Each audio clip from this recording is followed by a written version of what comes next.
Hello everyone and welcome back to another video from Gaming Basics. In this video, I'm going to show you how to download the Free Fire game on your smartphone. So let's get started right away. First of all, open up the iOS App Store or the Google Play Store depending on your device, and then tap on the search box, and now simply type in and search for Free Fire. Once you find the Free Fire game, whichever version is active currently, if you don't have it installed already, you will see the install button instead of play.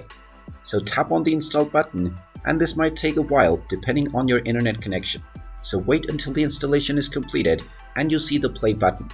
Once you see it, you can tap on the play button and this will open up the Free Fire game on your device. And now you can directly start playing the game once it is done loading up and after you sign up or log in to your account. And there you have it. That is how you can download and install the Free Fire game on your smartphone. If you find this video helpful, make sure you hit that like button and subscribe to our channel if you haven't done so already. Also ring that notification bell to never miss another update from us. Thank you for watching and I will see you again in the next video.